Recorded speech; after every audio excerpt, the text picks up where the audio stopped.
Hey guys, it's Bro You Whack, and yesterday we got a sneak peek of what Season 9 is gonna hold, but today we got a more detailed look of what the hero changes are gonna be looking like for DPS, tank, and support. Now, at the beginning of the video, we're gonna be mainly focusing on the hero changes, but at the very end, we will talk about Jade weapons and how you're gonna be able to earn them, and what's gonna be happening with gold guns, because gold guns are kind of going away. You'll see what I mean, but let's look at these hero changes. Now, going into Season 9, every single hero is gonna be changing. Every single one in one shape or another. It could be a major rework like what Pharah is gonna be getting, or it could be a small change to a hero's bullet size. And that's what most of the changes, at least when it comes to the blog post, focused on, are the projectile size changes, along with the health pool changes, and also the role passive changes. Now, when it comes to the projectile sizes, which are basically like the bullets that you're shooting, in layman's terms, basically, there are bigger bullets, you shoot faster, and the travel time is a lot quicker. That is the too long didn't read version, which is great. This is supposed to allow you guys to hit your shots just more often because, well, the bullets and the projectile sizes of all the equipment is just bigger, which is more likely going to hit the enemy. But when it comes to the health pool changes, this is going to be the thing that every single Overwatch player is going to have an opinion on, and I guarantee you most people are going to have this negative outlook because what they're basically doing is increasing the health pool for every single hero. So for 150 to 175 HP heroes, which is Tracer, Baby Diva, and Widowmaker, they're increasing the health by 25 HP. For 200, 300 HP heroes, which is basically all the DPS heroes, they're increasing the health by 50 points, and for all 300 HP heroes, which includes Tank and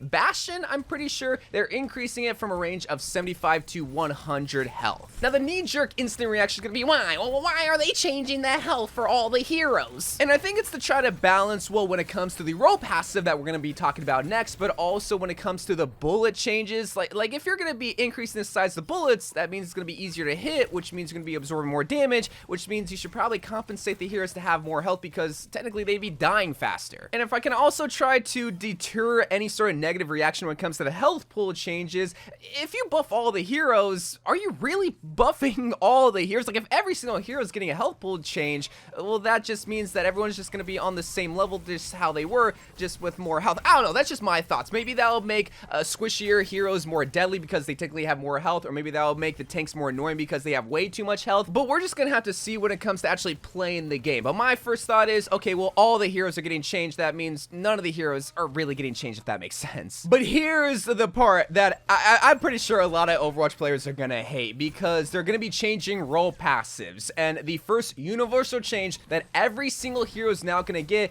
is that they are gonna be able to passively regenerate their health by 20 health per second after not taking damage for 5 seconds. This is similar to how support heroes worked before Season 9, but just now for tank and damage heroes. So you Genji mains, you can't complain about not getting healed because you could just self-heal yourself. But speaking of supports, supports are going to have an updated role passive where now the regenerated health will start to begin at 2.5 seconds. So while it's kind of similar to how it was before Season 9, now you have half the time compared to damage and tank heroes. And while damage heroes are going to be getting the new self-healing passive, they're also going to be getting an additional passive where dealing damage to a target will reduce the healing received by 20%. This is heavily going to affect heroes that rely on a pocket like Pharah or Ashe or heroes like that, where, yeah, you can heal them, but it won't be as effective as beforehand. And then for the tank role passive, nothing's going to be changing there, just with the exception of the additional self-healing passive that, again, all heroes are going to be getting in one way or another. Now, everyone hated the idea of heroes being able to self-heal because, oh, it's a team-based game. You got to be able to play with the team and rely on your support heroes.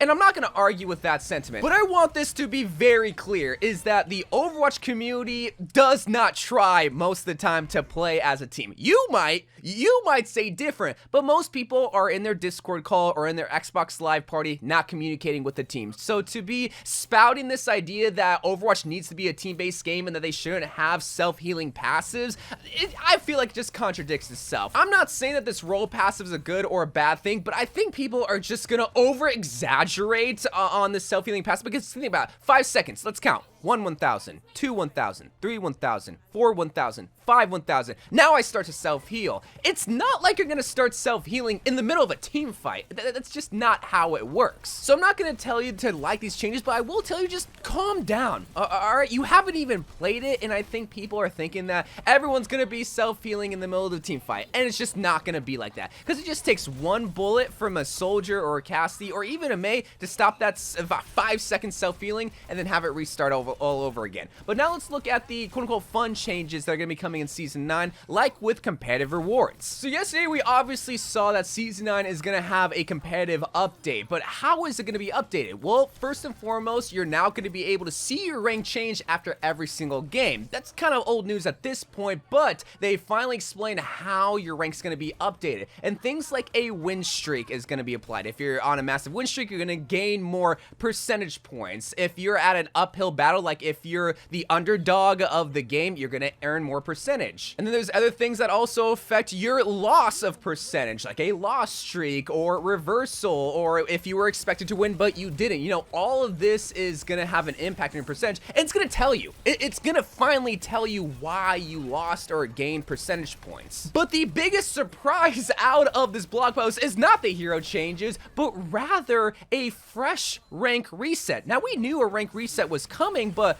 it seems like from a blog post, and it's baffling to say this, but I think this is a true hard rank reset, where if you're a gold player and you play your placement games and you win all 10 of your placement games, you have the potential to get to GM. And I think I'm kind of giving ahead of myself. Let me just kind of explain how this whole process works. So going into Season 9, there's going to be 10 placement games, just like how it was back in the old Overwatch 1 days. But these 10 placement games are quoted high-stake placement games, where if you win a game, it's going to have a high impact on your rank. But if you lose a game, a very high impact on your rank as well. And you have 10 of these games that's going to help determine where you're going to be placed at. And like I mentioned before, these are high-stake rank placement games where if you win all 10, you have the potential to get to GM, which I'm double checking myself. That just sounds not correct because it's never been like that. But if you lose all 10 placement games and you're a GM player, you have the potential to be in bronze, which doesn't make sense either, but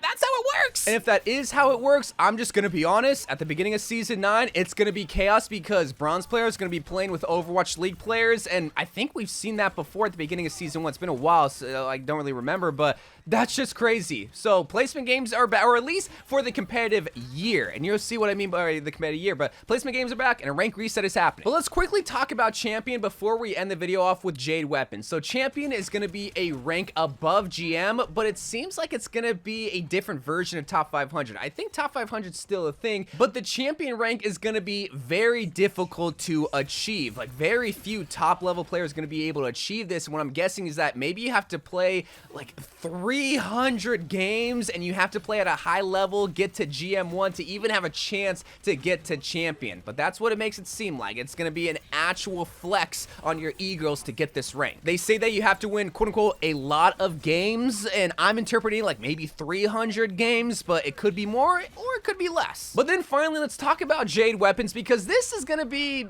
an iffy change. So Jade weapons are gonna be replacing gold weapons, but gold weapons aren't necessarily gonna be going away, because how you earn Jade weapons is like how you would before in Overwatch 1 and before Season 9, is winning competitive games, you earn competitive points, and you can use those points to buy Jade weapons, but you can't use those same competitive points to buy gold weapons. To buy gold weapons, you need to use legacy credits. So going into Season 9, all the competitive points you earned up until that point will be transferred into legacy credits to then buy gold weapons. But legacy credits cannot buy Jade weapons. But you can still kind of earn gold weapons, because at the end of the competitive year, all the competitive points that you didn't buy any Jade weapons with will be converted into legacy credits that can then buy gold weapons again. So like I said, while gold weapons aren't technically going away, most people aren't going to be able to earn them because they're going to be earning competitive points to get Jade weapons with. But eventually you will have enough to get gold weapons. So I think this is kind of a good thing. It makes gold weapons a little bit more rare, but also gives us more reason to play competitive games to get Jade weapons. Even though some people don't really like how they look because they hate the color green and it clashes with other skins. But you don't have to equip them. You can equip your gold weapons. But that's a more detailed look of what Season 9 is gonna have. And there's a lot of changes. There is so much. And this is what Overwatch players wanted. They wanted good changes. Are these good changes? We're gonna have to see. Just give it a chance. Like, the Overwatch community's gotta stop complaining so much when they want the game to change, but not like that. You gotta give it a chance. But until Season 9 comes out, which is next week, I love you guys. Thank you guys for watching more Overwatch 2 videos to come, and bye.